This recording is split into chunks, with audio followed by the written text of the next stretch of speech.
क्या योगी से माफी मांगेंगे केजरीवाल? वो बयान जो बन गया काल। 11 सीटों पर योगी ने पलटा खेल। महाकुंभ की भगदड़ का फायदा उठाया, फिर भी योगी ने हारती हुई बीजेपी को जिताया। ऐसे बदला खेल। योगी अकेले बीजेपी के बादशाह, शाह बने चाणक्य नीति के मास्टर, मोदी बने सबसे ताकतवर अभिभावक। अयोध्या से लेकर दिल्ली तक की जीत का हीरो कौन है? योगी आदित्यनाथ ने फिर साबित कर दिया है कि जो काम कोई नहीं कर पाता है वो काम वो कर लेते हैं। अयोध्या के मिल्कीपुर में सांसद अवधेश पासी को बुखार आ गया है।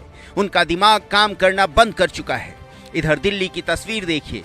यहाँ बीजेपी ने केजरीवाल से हार लिखवाई नहीं, बल्कि योगी ने यूपी से आकर दिल्ली की हार तय की।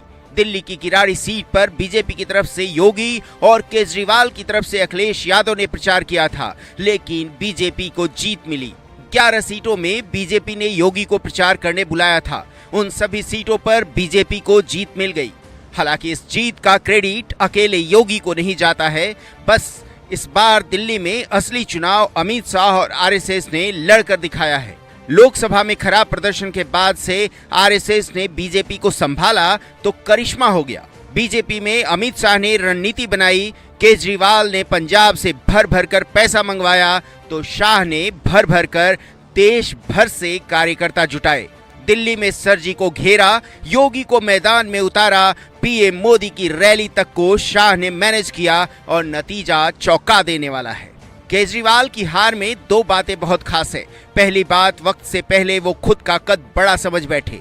जनता ने उन्हें काम करने के लिए चुना था, उन्हें आम इंसान से सीएम बनाया था, वो खास क्यों हो गए? केजरीवाल घोटाले, नीतियों, अधिकारियों, उपराज्यपाल की सियासत में उलझे, काम जनता का रुक गया। केजरीवाल के विधायकों से जनता नाराज थी। उनका टिकट न कटना, उन्हीं को मैदान में भेजना गलती साबित हुई। मोदी शाह को चुनौती देना, बीजेपी के साथ आरएसएस को लेकर उल्टा सीधा बयान देना भी एक मुख्य वजह है। मोहन भागवत, योगी, मोदी, शाह के खिलाफ बोलकर केजरीवाल ने विरोध के लिए दरवाजा खोल दिया।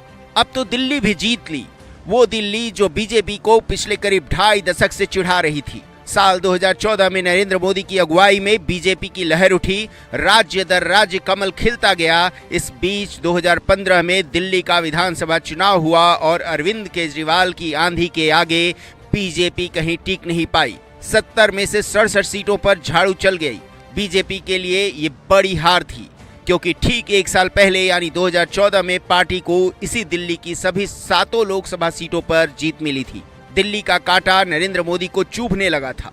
लोकसभा चुनाव के ठीक पहले केजरीवाल ने तिहाड़ से आते ही कहा था, योगी और मोदी में लड़ाई चल रही है। लोकसभा के बाद बीजेपी योगी को हटा देगी। बस यही वो बात है जो केजरीवाल के लिए काल बन गई। योगी जब दिल्ली आए तो उस बात पर कुछ नहीं करते हैं, लेकिन बटेंगे तो कटेंगे का नारा दिल्ली में भी हिट हो गया है। बीजेपी ने चारों तरफ से केजरीवाल को घेरा था। पिछले 12 साल में केजरीवाल का हर कर्म जनता ने देखा। जनता ने वोट से उनका धर्म तय कर दिया। हालांकि एक अच्छी बात केजरीवाल के लिए भी है, उनका वोट प्रतिशत उतना नहीं घटा, जो एक अच्छे संकेत है। मुसलमानों का वोट केजरीवाल को मिला, जो उन्हें बड़ा नेता बनाने की तरफ इशारा करती है। केजरीवाल का असली सच अब बाहर आने वाला है। दिल्ली सचिवालय को सील करने का आदेश शाह ने भेजा है। हर दस्तावेज की सुरक्षा के लिए पैरामिलिट्री फोर्स को लगाया गया है। क्या केजरीवाल का कोई ऐसा सच भी आने वाला है जिसका अंदाजा आम लोगों को नहीं है? ऐसा क्या सचिवालय में रखा है कि मोदी शाह को सुरक्षा बढ़ानी पड़ी?